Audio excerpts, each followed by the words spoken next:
Hello students. तो फिर मैं आपके साथ डिस्कस करूंगा क्लास 12th का इंटीग्रल जो जिसमें मैंने आपको 2 लेक्चर साथ प्रोवाइड किया था और ये इंटीग्रल का तीसरा लेक्चर है। ठीक है। और हम क्या पढ़ रहे थे? हम पढ़ रहे थे इंटीग्रल बाय सब्स्टिट्यूशन। ठीक है।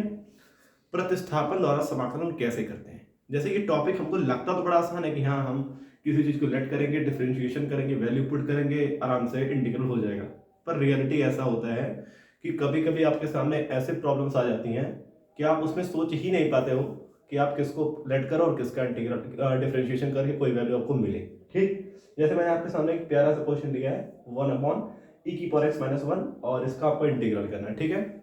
बहुत ज़्यादा मतलब कि पूछे जाने वाला क्वेश्चन है कि आपके बोर्ड एग्जामिनेशन में अगर आपके पास क्वेश्चन बैंक वगैरह होगा तो आप उसमें क्वेश्चन मिलेगा आपको शायद। ठीक है। तो ये क्वेश्चन देखिए 2008 में, 9 में, 12 में, 13, 15, 17, 19। देखिए अब इस क्वेश्चन की खासियत क्या है कि ये क्वेश्चन इतनी बार क्यों पूछा गया। ठीक है। और हो सकता है कि नेक्स्ट इस वाले एग्जाम में ये क्वेश्चन पूछा जाए और कुछ बच्चे गलती करके आ भी सकते हैं। ठीक है। तो अगर आपके सामने ये क्वेश्चन आएगा तो आपके मन में बताइए क्या चलेगा। सबसे पहली चीज, क्योंकि यहाँ एक्सपोनेंशियल है। ठीक है। जिसको बोलते हैं चरघातांकी। तो इस तरह के इंटीग्रल को आप कैसे सॉल्व करेंगे, अगर आपने पढ़ा होगा तो कुछ ना कुछ आपके दिमाग में जरूर चल रहा होगा। ठीक है। हालांकि देखिए यहाँ पे मैं किसी को टी तो पुट कर ही नहीं सकता। ठीक है। अगर e⁻x-1 को अगर मैं टी पुट करूंगा तो किसके बराबर लाने का मैं ट्राई करूंगा, ये भी तो सोचना चाहिए ना हमको। तो देखिए इसके लिए मैं क्या करूंगा, अलग से e⁻x लाने का प्रयास करूंगा। क्यों? क्योंकि e⁻x का डिफरेंशिएशन क्या होता है, e⁻x ही होता है। ठीक है। इतनी बातें तो मेरे दिमाग में चलनी चाहिए। खैर आप लोग इसको ध्यान से देखिएगा।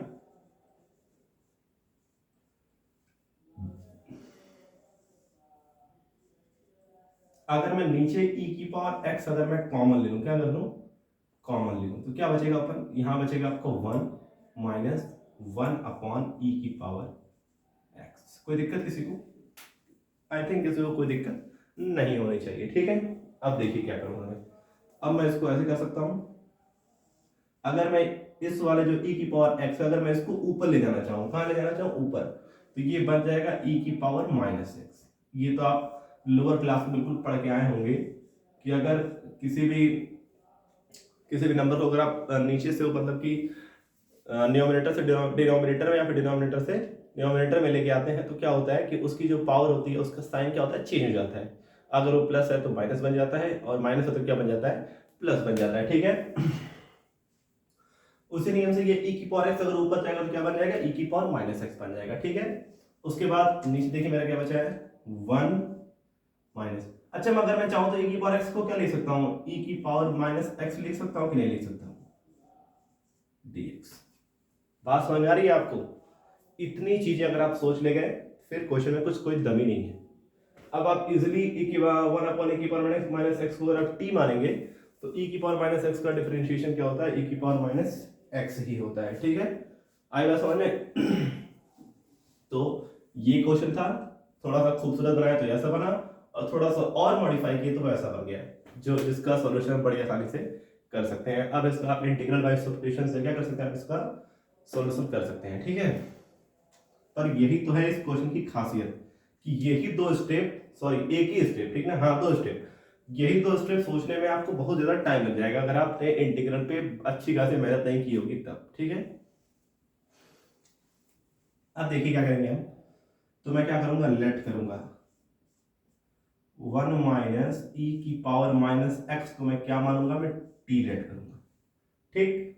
और इसका मैं x के रिस्पेक्ट में डिफरेंशिएशन करूंगा तो देखिएगा ध्यान से क्या हो जाएगा, 1 का तो 0 हो जाएगा, माइनस e⁻−x का तो यही हो जाएगा आपका। ठीक। और जब मैं क्या करूंगा, जब मैं x का डिफरेंशिएशन करूंगा, इसका -x का डिफरेंशिएशन करूंगा तो क्या आएगा, माइनस का 1, कितना आएगा, माइनस का 1 और dx। ठीक है। और इक्वल टू हो जाएगा आपका dt। थोड़ा सा डायरेक्ट करेंगे। ठीक है। टी के रिस्पेक्ट में डिफरेंशिएशन करेंगे तो ऐसा कुछ इसमें हो जाएगा। ठीक। अब देखिए ये माइनस माइनस क्या हो जाएगा, प्लस हो जाएगा। ठीक। तो ये बन जाएगा आपका e⁻−x dx equal to dt। ये अब आप ध्यान से देखेंगे कि e⁻−x dx ये पूरी वैल्यू किसके इक्वल हो गई, dt के इक्वल हो गई है। और इसे मैंने क्या माना था, t मान लिया था। तो आई थिंक सवाल अब तो क्या हो चुका है, खत्म हो चुका है। ठीक है। दिमाग लगाना पड़ेगा बच्चों, आपको मेहनत अच्छे से करनी पड़ेगी अगर आप अच्छा नंबर चाहते हैं तो, ठीक है। उसके बाद फिर देखिए क्या लिखेंगे आप, पुट दिस वैल्यूज, ठीक है। चलिए तो देखिए मैं क्या करूंगा, तो ये हो जाएगा इंटीग्रल ऑफ ई की पावर एक्स डी एक्स को क्या हो गया, डी टी, क्या हो गया, डी टी हो गया, खत्म। और इसको मैंने क्या मान लिया था, टी मान लिया था।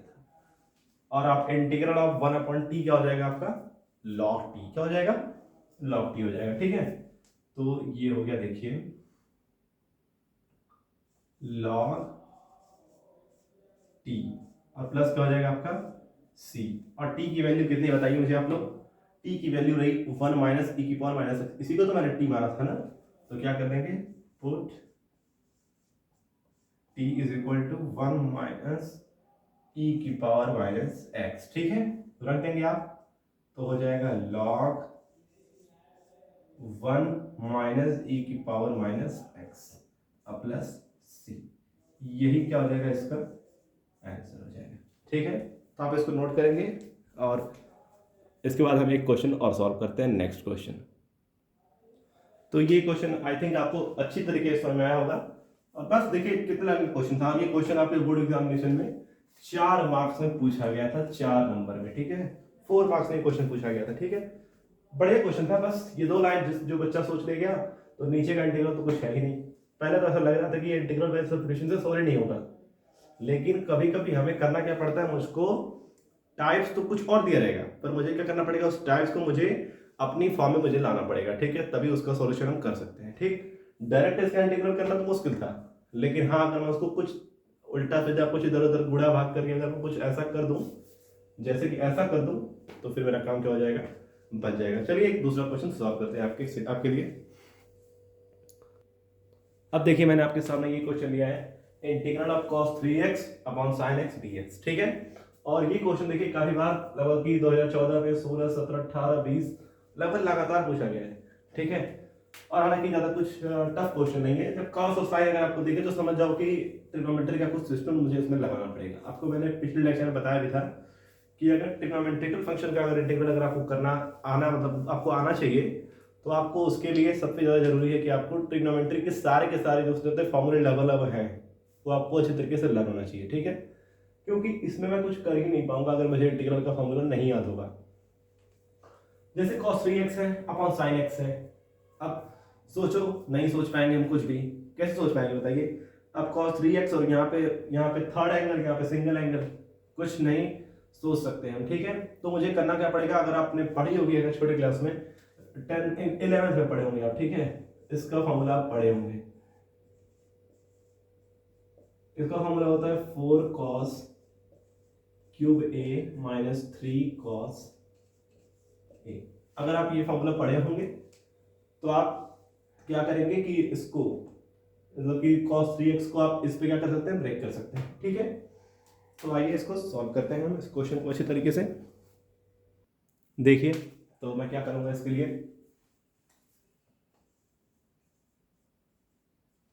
तो अगर मैं इसको ऐसे ब्रेक करता हूँ इस वाले फॉर्मूले पे, देखिए ध्यान से, तो क्या होता है 4 cos क्यूब, यहाँ पे एक जैसे यहाँ पे एंगल ए है लेकिन यहाँ पे क्या एक्स है, तो ये क्या हो जाएगा आपका एक्स हो जाएगा, ठीक, माइनस 3 cos और एंगल आपका कितना हो जाएगा 3x हो जाएगा, ठीक है।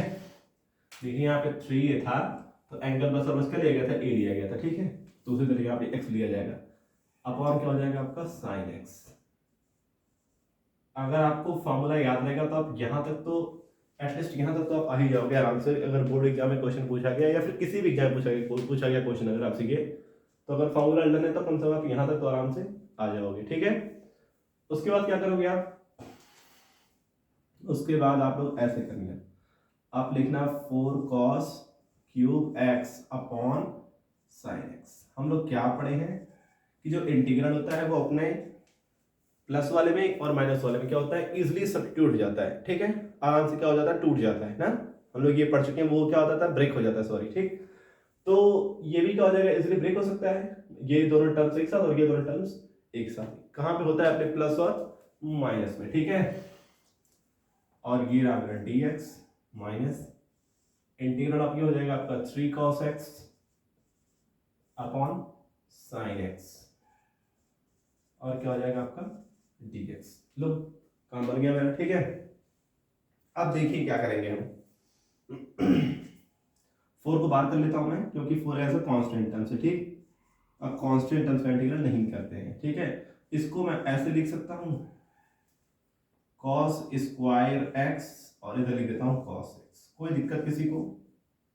कोई दिक्कत नहीं होनी चाहिए, ठीक है। और ये रहा मेरा sin x, और ये रहा dx। दिमाग लगाओ मैं क्या कर रहा हूं। देखो, जब भी साइन और कॉस अगर रहे तो मुझे पता है कि अगर मैं साइन को t मानूंगा तो डिफरेंशिएशन क्या होता है उसका cos t होता है, ठीक है। और यहाँ पे मेरा cos क्यूब x था, जो मेरा काम नहीं करता किसी भी हाल में, तो मैंने किया क्या, cos क्यूब x से मैंने एक cos को अलग कर दिया। अब मुझे पता है कि अगर मैं sin x को अगर मैं t मानूंगा तो वो एटलीस्ट cos x dx के इक्वल तो आ ही जाएगा।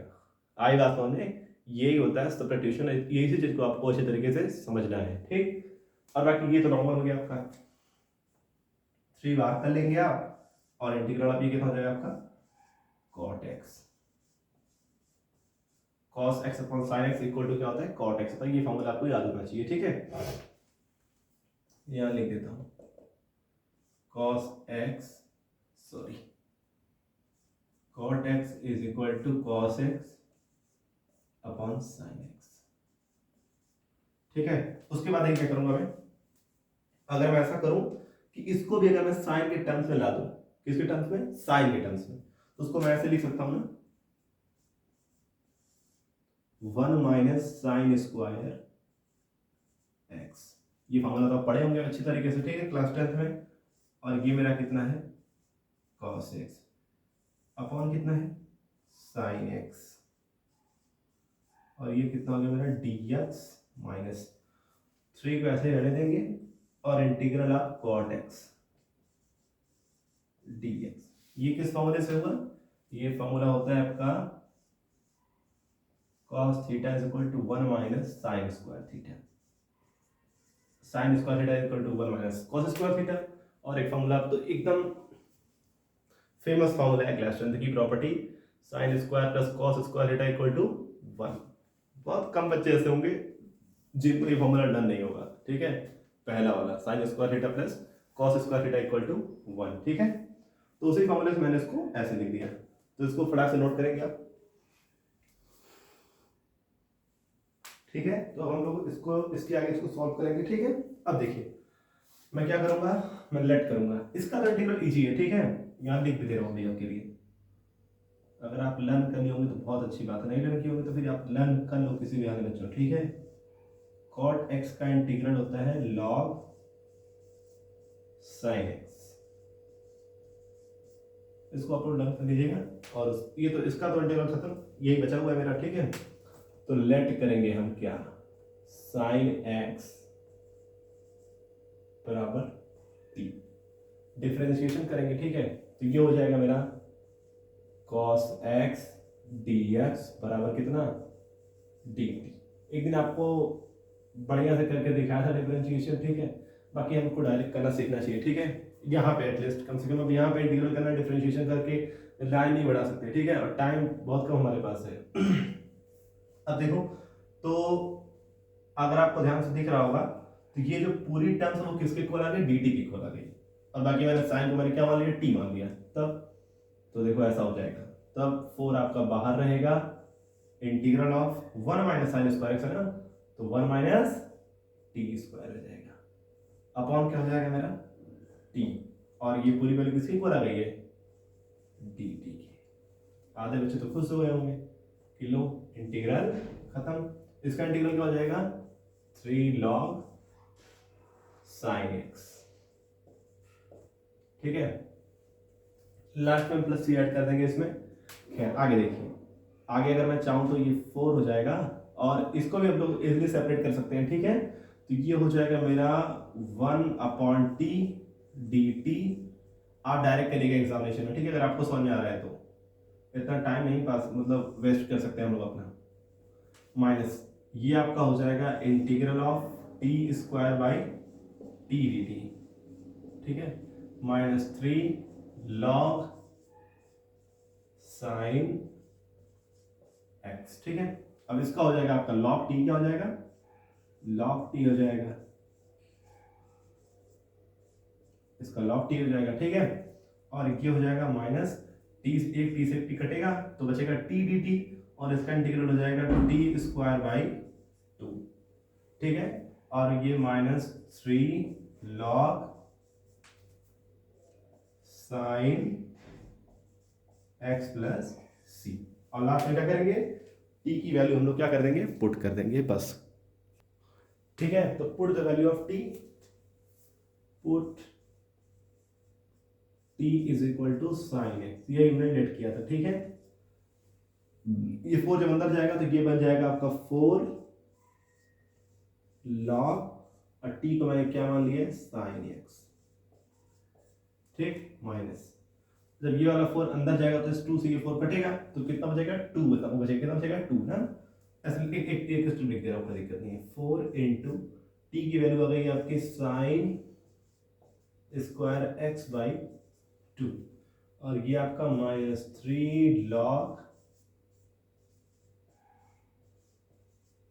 साइन एक्स प्लस क्या हो जाएगा आपका सी हो जाएगा, ठीक है। थोड़ा सा रफ कर लेते हैं जल्दी से और फाइनल आंसर लिख देते हैं, ठीक है। इसको भी रफ कर देता हूं। अब देखिए क्या हो जाएगा, अब देखो जितना टर्म्स यहाँ पे होता है यहाँ पे भी है, बस फर्क क्या है, ये 4 टाइम्स और ये कितना टाइम्स है, 3 टाइम्स। तो 4 - 3 कितना होता है, 1 होता है, तो उसको मैं लिख दूंगा कितना, उसको मैं लिख दूंगा log x sin x,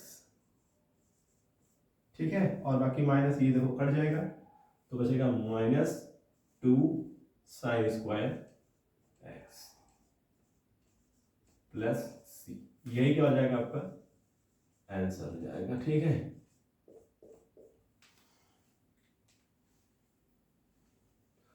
तो आई होप कि आपको अच्छी तरीके से समझ आया होगा, ठीक है।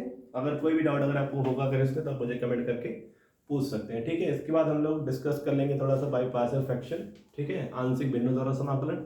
अभी हमको बाई पार्ट्स पढ़ना है, फिर डेफिनेट इंटीग्रल, ठीक है, बहुत कुछ पढ़ना है। तो थोड़ा बस आप अच्छे से मेहनत करते रहिए। अगर कोई भी डाउट अगर आपको इंटीग्रल में हो रहा है तो आप मुझे कमेंट करके पूछ सकते हैं, ठीक है।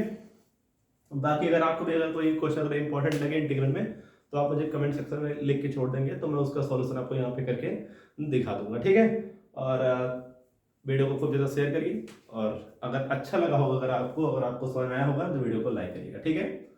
और thank you so much for watching this video को खूब ज़्यादा करिए, शेयर करिए।